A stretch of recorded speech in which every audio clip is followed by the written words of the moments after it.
সম্মানিত উপস্থিতি, এটা ছিল আমাদের দ্বিতীয় কথা। আজকের আলোচনার তৃতীয় কথা হলো, আমাদেরকে যে বিষয়টি করতে হবে, এই শীতকালীন বর্তমান সময় আমাদের সামনে যাচ্ছে, অত্যন্ত গুরুত্বপূর্ণ কিছু বিষয় আমাদের সামনে আছে। শীতকালীন বেশ কিছু ইবাদতের কথাও কোরআন এবং সুন্নাহর মাঝে আছে। আল্লাহ সুবহানাহু ওয়া তাআলা তিনি বিভিন্ন সময় বিভিন্ন অবস্থার পরিবর্তন করেন। আল্লাহ তাআলা কখনো রাত বরণ করেন, কখনো দিনকে আল্লাহ তাআলা বড় করে দেন, কখনো আল্লাহ তাআলা শীত দেন, কখনো গরম আল্লাহ তাআলা দেন। এ ব্যাপারে কোরআন এবং সুন্নাহর মাঝে তাত্ত্বিক কিছু কথা আল্লাহ সুবহানাহু ওয়া তাআলা উল্লেখ করেছেন। আমরা যদি কোরআনুল কারীমের এই বিষয়ের আয়াত দেখি, ইখতিলাফুল লাইলি ওয়ান নাহার, রাত দিনের পরিবর্তন এটা পৃথিবীর কোনো মানুষ করেন, এটা সম্পূর্ণভাবে আল্লাহ সুবহানাহু ওয়া তাআলা নিজে নিয়ন্ত্রণ করেন। এর মাঝেও অনেক হিকমত রয়েছে। আমরা যদি দেখি, এই যে গরমের তীব্রতা এবং প্রচন্ড ঠান্ডা, তাপদাহ, তাপমাত্রা একেবারে নেমে যাওয়া, কোথাও কোথাও মাইনাসে চলে যাওয়া, এটার ব্যাপারেও হাদিসের ভিতরে গুরুত্বপূর্ণ কিছু ইঙ্গিত এসেছে। বুখারীর বর্ণনায় আসছে, জাহান্নামের দুটি নিঃশ্বাসের কথা ওই হাদিসের ভিতরে এসেছে। যখন জাহান্নাম নিঃশ্বাস ছাড়ে, পৃথিবীটা উত্তপ্ত হয়ে যায়। আবার দ্বিতীয় আরেকটা নিঃশ্বাস যখন জাহান্নাম দেয়, তখন আশাদ্দু জামহারির ওয়া আশাদ্দু মা তাজিদুনা মিনাজ জামহারির, হাদিসের ভিতরে দীর্ঘ বর্ণনার এক অংশ এটা, যে প্রচন্ড শীত তোমাদের যে আসে, তোমাদের এই শীতের তীব্রতা অনেক বেড়ে যায়, এটারও পিছনে, তো এর পিছনে অনেকগুলো ব্যাখ্যা আছে, অনেকগুলো ঘটনা আছে। তো এই শীত গ্রীষ্ম সম্পর্কে কোরআন এবং সুন্নাহ এটাও একটা তথ্য আল্লাহ তাআলা দিয়েছেন, আল্লাহ রাসূল থেকে এসেছে। এই জায়গায় ইবাদতের যে বিষয়গুলো আছে, উৎসাহমূলকভাবে যে কথাগুলো বিশ্বনবী আমাদেরকে বলেছেন, এটা আমাদের জন্য শিক্ষণীয় বিষয়। আমরা কি আমল করতে পারি? এখানে যদি আমরা দেখি, আল্লাহ রাসূলের গুরুত্বপূর্ণ একটা হাদিস এক্ষেত্রে আমি উল্লেখ করছি। আল গনিমাতুল বাদিরা আস-সাওম ফিশ শিতা, বিনা পরিশ্রমে যুদ্ধলব্ধ গনিমতের মাল, এটা মানুষ যেভাবে অর্জন করলে যেভাবে তার সেই আনন্দ লাগে, এটা একটা বড় সুযোগ। ঠিক শীতকালীন এই সময়ে, যে সময়টাতে আমরা এখন বর্তমানে আছি, এই সময়টা মুমিনের জন্য, মুসলমানের জন্য যুদ্ধলব্ধ যে গনিমতের মাল আছে, বিনা পরিশ্রমে বিশাল সম্পদের অধিকারী হয়ে যাওয়া, এটা তার কাছে যেমন আনন্দের বিষয়, ঠিক এই সময়েও একজন মুমিন, একজন মুমিনা, একজন মুসলিম, একজন মুসলিমার কাছে অত্যন্ত গনিমতের একটি সময় হলো শীতকালীন এই সময়টা। বিশেষ করে আমলের দিক থেকে যদি আমরা দেখি, রোজার আমলটা এই সময়ে খুব সুবিধা এবং সুযোগ আল্লাহ তাআলা রেখেছে। দিনটা একেবারেই ছোট, তেমন কোনো কষ্ট হয় না, খাবার পিপাসা এগুলো কোনো প্রয়োজন হয় না, দিন শুরু আবার শেষ। একটা সময় আমরা মাগরিবের সালাত পড়ি সোয়া 5টায়, তো এখন দেখা যায় আমরা ওই যে একটা আসর পড়ি একটা সময় সোয়া 5টা, এখন আমরা মাগরিব পড়ছি। এই সময় দিনটাকে কত সংক্ষেপ করে নিয়ে আসা হয়েছে।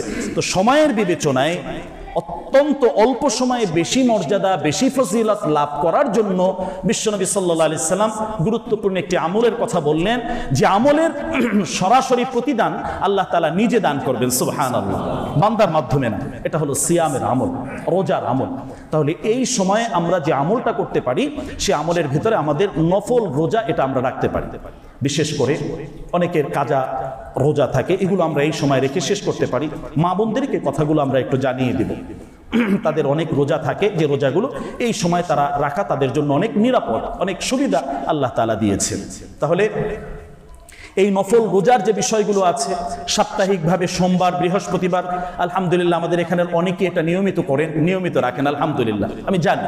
তো এটা আমাদের সবারই করা উচিত, বা এটা ধারাবাহিকতা রক্ষা করা, যেহেতু আল্লাহ রাসূল গুরুত্বপূর্ণভাবে ইবাদার ক্ষেত্রে এটা বলেছেন, আমাদেরকে এটা অভ্যস্ত হয়ে যাওয়ার জন্য চেষ্টা করতে হবে।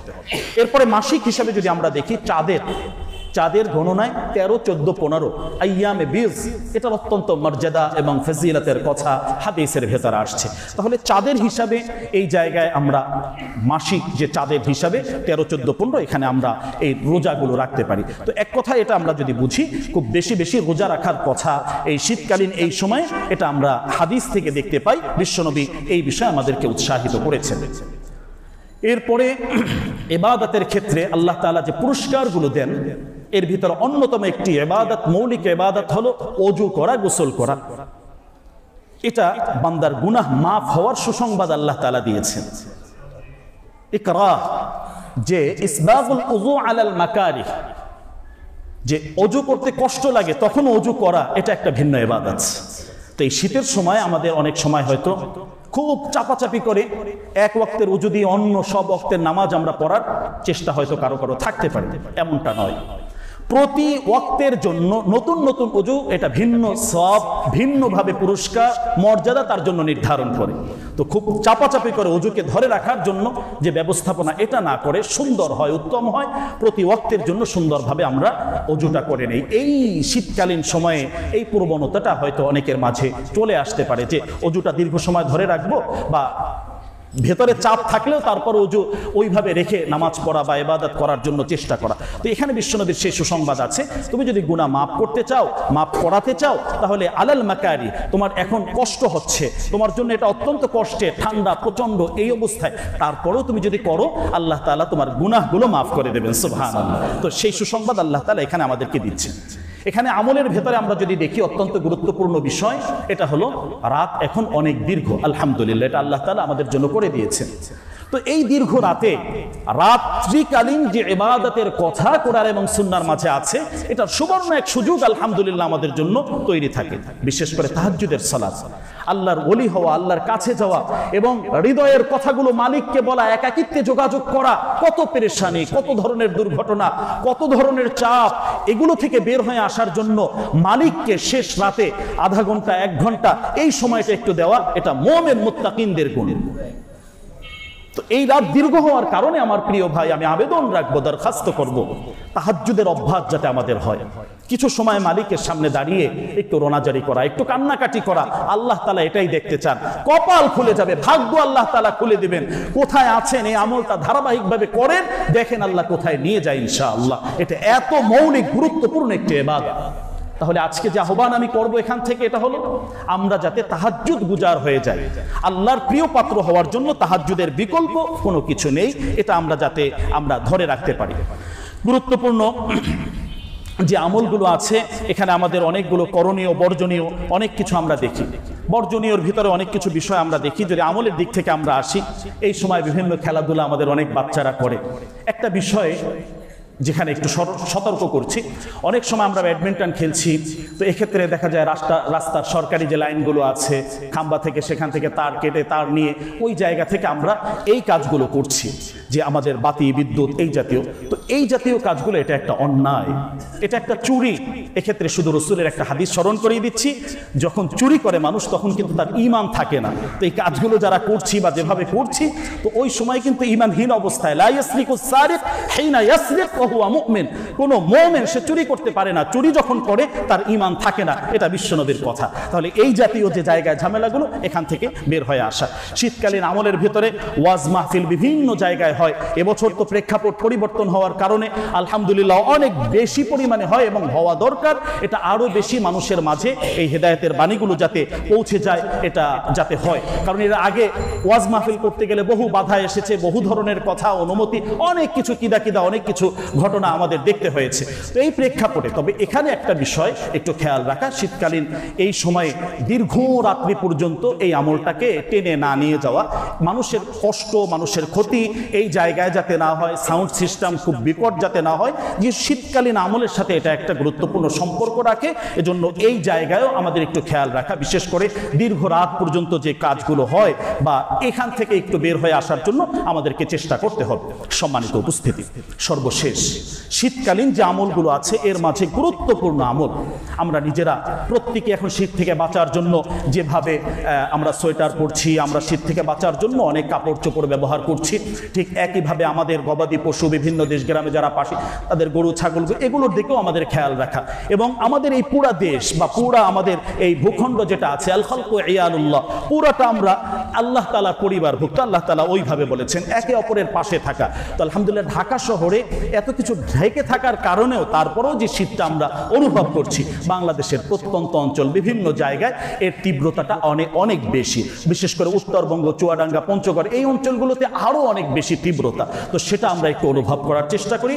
এবং এক্ষেত্রে আমাদের দায়িত্বের জায়গা থেকে আর একটা বিষয়, যে এটা আমাদের বড় ধরনের ইবাদতের একটি অংশ, যেহেতু আল্লাহ তাআলা এই জায়গা অর্থনৈতিক খরচ এটা গুরুত্বপূর্ণ একটি পয়েন্ট হিসাবে কোরআন এবং সুন্নাহর মাঝে উল্লেখ করা হয়েছে। তো বিশ্বনবী সাল্লাল্লাহু আলাইহি সাল্লামের অনেকগুলো সুসংবাদ এখানে আছে।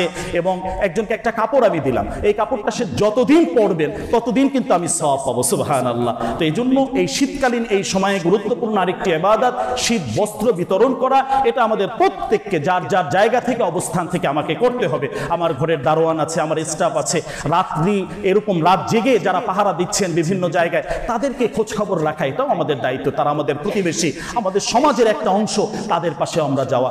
এবং দেশের প্রত্যন্ত অঞ্চলে বিভিন্ন জায়গায় যারা শীতাক্রান্ত আছে, এই শীতাক্রান্ত অভাবী অসহায় যারা আছে, তাদের পাশেও আমাদেরকে পৌঁছে যেতে হবে। এটাও কিয়ামতের ময়দানে আমাদের আমলের পাল্লা, মিজানের পাল্লাকে ভারী করে দেওয়ার জন্য অন্যতম মৌলিক একটা মাধ্যম হবে ইনশাআল্লাহ। তো এই জন্য আমরা যার যার ব্যক্তি উদ্যোগে, সামাজিক উদ্যোগে শীত বস্ত্র বিতরণ কর্মসূচি গ্রহণ করে এই শীতকালীন সময়ে দেশের বিভিন্ন অঞ্চলে, প্রত্যন্ত অঞ্চলে যারা আক্রান্ত অবস্থায় আছেন তাদের পাশে পৌঁছে যাওয়া, এটা আমাদের ঈমানি দায়িত্ব, মৌলিক দায়িত্ব, সামাজিক দায়িত্ব, নৈতিক দায়িত্ব। এই দায়িত্বের জায়গা থেকে কাজগুলো আমাদেরকে করতে হবে। আলহামদুলিল্লাহ, প্রতিবারের ন্যায় আমাদের এই এলাকার ইমাম খতিব যারা আছেন, আইম্মায়ে মাসাজিদ যারা আছেন, মুসল্লিদের সার্বিক সহযোগিতায় তারাও একটি উদ্যোগ গ্রহণ করেন। আলহামদুলিল্লাহ, আমাদের সে উদ্যোগ গ্রহণ করা হয়েছে। একাধিক সফরের নিয়ত আছে ইনশাআল্লাহ। পারস্পরিক সম্মিলিত সহযোগিতার মাধ্যমে এই কাজগুলো আমরা সুন্দরভাবে আঞ্জাম দেওয়ার জন্য চেষ্টা করব ইনশাআল্লাহ। তো এক্ষেত্রে আমাদের প্রথম সফর ইনশাআল্লাহ আগামী 17 তারিখ পঞ্চগড় থেকে শুরু হবে ইনশাআল্লাহ।